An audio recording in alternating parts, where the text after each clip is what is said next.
बहू, तुम कहाँ जा रही हो? मम्मी जी, ये बीच बीच में टोकना बंद किया करो। मैं किसी काम से ही जा रही थी। बहू, मैं तो इसलिए पूछ रही थी कि आज इंदु भी आ रही है। तो मैं क्या करूं मम्मी जी? बहू, इंदु सिर्फ तुम्हारे लिए आ रही है। तुम तो जानती हो बच्चों को अभी तक छुट्टियां भी नहीं पड़ी हैं, लेकिन तुम्हारा बर्थडे है, इसीलिए इंदु बहुत ही शौक से तुम्हारा बर्थडे मनाना चाहती है। मम्मी जी, ये बात आपने मुझे पहले क्यों नहीं बताई? मैं तो दीदी को आने से मना ही कर देती, क्योंकि मुझे इस घर में कुछ भी सेलिब्रेट करने का बिल्कुल भी शौक नहीं है। अब आ रही है तो आने दो। बेटा, ऐसा नहीं कहते। मम्मी जी, तो मैं आपकी इन्हीं सब बातों से परेशान हूँ। बेटा ऐसे नहीं कहते, बेटा ऐसे नहीं करते, बेटा ऐसे नहीं बैठते, ऐसे नहीं उठते। मैं बहू हूँ मम्मी जी, कोई रोबोट नहीं। और अपनी बेटी को अपने ससुराल में रहना भी सिखाओ। पहले तो मैं सोचती थी कि बहू तो यूं ही परेशान रहती है, बेचारी को अपने मायके की चिंता रहती होगी, लेकिन अब मुझे पता चला कि परेशान रहना तो इसका स्वभाव ही हो गया है। लेकिन ये कम से कम मुझसे तो ढंग से बात कर सकती है। मैं लोगों की बहुओं को भी तो बात करते हुए सुनती हूँ उनकी सास से, कितनी मिठास होती है इनकी जुबान में। और एक ये है, मानो जैसे कि मुझे बर्दाश्त ही नहीं करना चाहती इस घर में।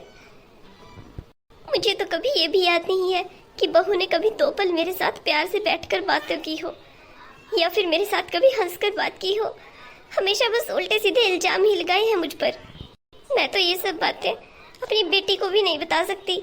बेटी को तो अपने ससुराल की जिम्मेदारी पड़ी हुई है, और बेटे को तो अपनी नौकरी की चिंता सताती है। बेटा जब बाहर कमाने चला जाता है तो माँ तो उससे कुछ शेयर नहीं कर पाती। मुझे तो उसकी भी चिंता रहती है कि इतनी दूर गया हुआ है, उसे क्या ही टेंशन देनी। मैंने तो इसे अपनी बेटी का दर्जा दे दिया, पर ये मुझे कभी अपनी माँ समझ ही नहीं पाई। अरे, अभी तक तो इस घर में कोई छोटा बच्चा भी नहीं है, फिर भी सारा सामान ऐसे ही पड़ा हुआ है। मुझे लगता है भाभी को तो टाइम ही नहीं लगता साफ सफाई करने का। ये क्या दीदी, आप आते ही काम पे लग गए। एक तो आप ही मुझे जीने नहीं देते। जैसे आप चले जाओगे, मम्मी जी 6-7 दिन तो यही बोलती रहेंगी, मेरी बेटी आई उसी ने कमरा साफ किया, मेरी बेटी आई उसी ने ये काम किया। दीदी, मुझे भी कभी ढंग से जीने दो। अरे भाभी, नहीं, ये सामान ऐसे ही इधर पड़ा था, और आप तो जानती हो कि मुझे गंदगी में रहना बिल्कुल भी पसंद नहीं है। चाहे यहाँ हूँ या मैं अपने ससुराल में, मैं कुछ ना कुछ काम करती ही रहती हूँ। आप ऐसा क्यों समझ रही हैं? और अच्छा ही होगा ना अगर मैं थोड़ा सा काम कर दूंगी, आपका हाथ बंटा दूंगी। वैसे भी आपका तो बर्थडे है आज। दीदी बुरा मत मानना, लेकिन मुझे कोई शौक नहीं है बर्थडे मनाने का। प्लीज दीदी, आप मेरे बर्थडे का बहाना मारकर मायके आना बंद कर दो। भाभी, ये आप क्या कह रही हैं? मैं सही ही तो कह रही हूँ। कभी मेरी एनिवर्सरी, कभी मेरा बर्थडे। बस करो दीदी। ऐसा भी आप क्या ही लेकर आती है मायके? 1 दर्जन केले और 1 किलो बूंदी के लड्डू, बस। पिछली बार जब आप मेरे बर्थडे पर आई थी, मेरे लिए वही 200 रुपए की चूड़ियां लेकर आई थी, जो कि 2 दिन भी नहीं चली मेरे हाथ पर। अगर आप वाकई में ही मुझे कोई गिफ्ट देना चाहती हैं तो प्लीज मेरे बर्थडे पर मायके आना बंद कर दो दीदी। मैं दुखी हो जाती हूँ, बहुत सारा काम रहता है, और एक मम्मी जी है जो समझती नहीं है। मुझे तो ये समझ नहीं आती कि आपको इतनी ही क्या खुशी है मेरे पैदा होने की। इतनी खुशी तो कभी मेरे माँ बाप को नहीं हुई। भाभी, वो चूड़ियाँ मैं अपने मन से लाई थी, बहुत प्यार से। अरे दीदी, मैं क्या करूंगी उस प्यार का जो 2 दिन भी नहीं मेरी बाजू पर टिका। अरे लानी ही है तो आप गोल्ड की ला देते। आखिरकार मैं सारी उम्र सबको बताती तो पहन कर कि मेरी ननद ने मुझे दी है। खैर छोड़ो, अब आ ही गए हो तो 2 काम मेरे करवा दो। पूरे घर में कलर करवाने को बोल रहे हैं आपके भैया, तो इसलिए मेरे साथ अब सामान शिफ्ट करवा दो आप। भाभी, आज आपका बर्थडे है, कम से कम आज तो काम रहने दीजिए। किचन का काम भी मैं कर लूंगी। आज आप बिल्कुल फ्री रहिए। पैदा तो मैं पिछले 26 सालों से हुई हूँ। इतना रहम तो मेरे ऊपर मेरे माँ बाप ने नहीं किया जितना आप कर रही हो। और एक दिन बिना काम करने से क्या ही हो जाएगा? करना तो मुझे सारी उम्र काम है। वैसे भी आप हर बार आकर ऑर्डर ही तो करती हैं इधर हर चीज का। एक बार आकर ये सब ड्रामे मत ही करो, ऐसे ना इंसान की फीलिंग्स हर्ट होती हैं। अरे भाई, जब मुझे ही बर्थडे नहीं मनाना है तो आप लोगों को क्या ही पड़ी है इतनी? अगर मेरे बर्थडे पर वाकई कुछ करना चाहते हो तो मेरे साथ घर का काम करवाइए। ये भाभी कैसे बात कर रही है? ये तो पहले ऐसी बात नहीं करती थी। इनकी तो बिल्कुल टोन ही चेंज हो गई है बात करने की। मम्मी, आप सारा दिन यहाँ बैठकर क्या करती हैं? कुछ नहीं बेटा, मैं तो अपना हरि का नाम लेती हूँ, बस वही नाम जप करती हूँ भगवान का, ताकि सब जगह शांति रहे और सब लोग सुखी रहें। मम्मी, मुझे आपसे एक बात पूछनी थी। ये भाभी को क्या हो गया है? ये पहले तो ऐसे नहीं थी। मम्मी, मुझे आप बताइए, कोई बात है क्या जो भाभी को परेशान कर रही है? अरे बेटा, मुझे भी पता नहीं है। कोई बात नहीं। कुछ कहा क्या उसने? मम्मी, जो केक मैं लेकर आई थी वो भाभी ने फ्रिज से निकालकर किचन में बाहर रख दिया था और वो सारा पिघल गया है। भाभी ने कहा कि उन्हें कोई शौक नहीं है अपना बर्थडे सेलिब्रेट करने का। मम्मी, हम तो हर बार भाभी का बर्थडे इतने अच्छे से सेलिब्रेट करते थे और भाभी अजीब सी बातें कर रही है। मुझे पहले तो कभी ऐसा एहसास नहीं हुआ, लेकिन इस बार जैसे ही भाभी मुझे कुछ बोल रही है मुझे हर्ट हो रहा है। उनकी बातें जैसे दिल को चुभ सी रही हैं। मम्मी जी, छोटे वाले दीदी भी आ गए हैं। अच्छा बहू, उसने तो मुझे बताया ही नहीं था। मुझे लगता है वो तुम्हें ही सरप्राइज देने वाली थी। अरे भाई, मेरे ऊपर इतनी मेहरबानी कर दो कि हमारे घर आना जाना बंद कर दो। यही मेरे लिए सबसे बड़ा सरप्राइज हो जाएगा। ये क्या बात हुई कि बर्थडे है और चलो दौड़ो उनके घर? बर्थडे है, कोई भंडारा तो नहीं ना? और मैंने तो किसी को इनवाइट नहीं किया। और जब मुझे ही सेलिब्रेशन नहीं करनी है तो बार बार यहाँ दौड़ कर आने का क्या मतलब बनता है? मम्मी जी, बुरा मत मानना मम्मी जी, लेकिन आपने भी अपनी बेटियों को उनके ससुराल में रहने वाले संस्कार दिए ही नहीं है। भाभी, ये आप क्या कह रही हैं? दीदी जी, इस टाइम में अपनी सास से बात कर रही हूँ। मम्मी, ये सब क्या हो रहा है? भाभी आपसे भी इसी तरह बात करती हैं क्या? बेटा, 1 मिनट में बात कर रही हूँ ना। बहू, वो मुझे कुछ नहीं सुनना है मम्मी जी। मम्मी, ये सब क्या है? भाभी आपसे ऐसी बात नहीं कर सकती हैं। बेटा, मैं क्या बताऊँ, अब तो काफी टाइम से ऐसा ही चल रहा है। पता नहीं से कौन सी मेरी बात चुप गई है। बस एक बार मैं बीमार हो गई थी और इसने कहा था कि मुझे मायके जाना है। मैंने इस दिन इसे कहा था कि बेटा मुझे 2 दिन दे दो, मैं थोड़ा ठीक हो जाऊँ, उसके बाद चली जाना। तो इसने मुझे कहा था कि मम्मी जी, आपसे ये उम्मीद नहीं थी।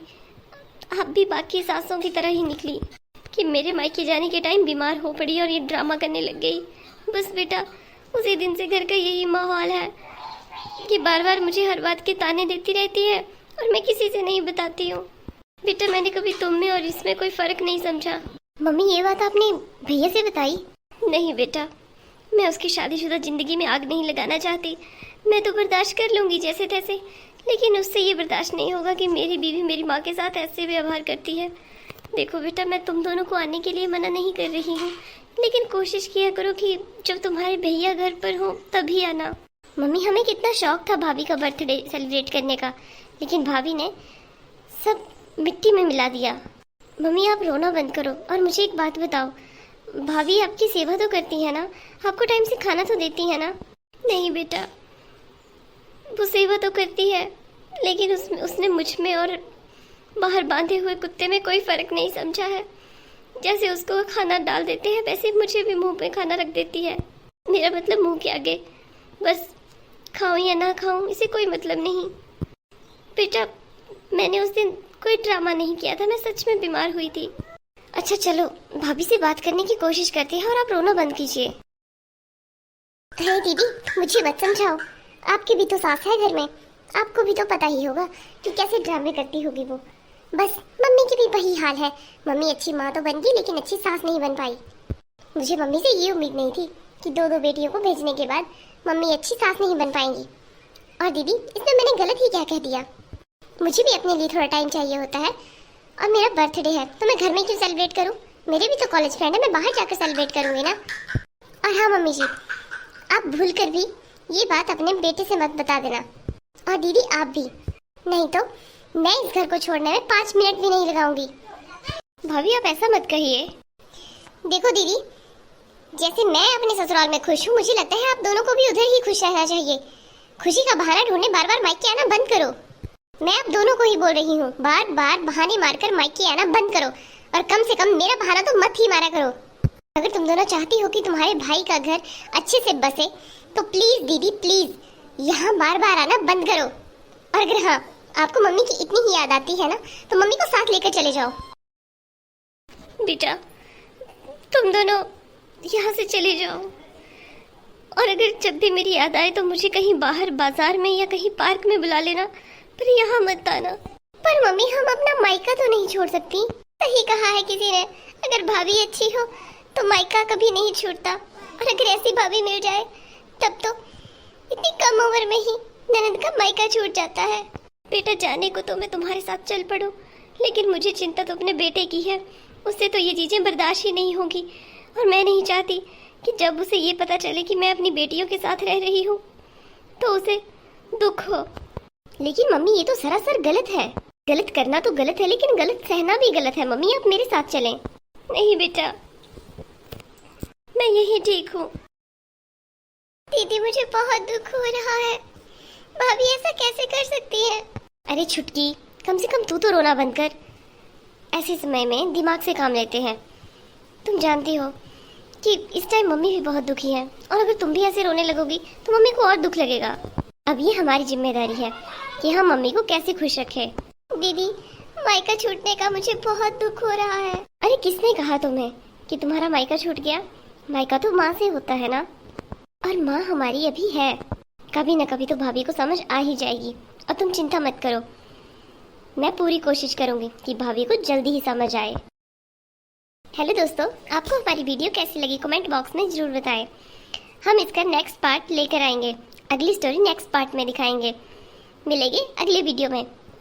हमारे चैनल को सब्सक्राइब करें, वीडियो को लाइक करें और शेयर करें। Bye bye.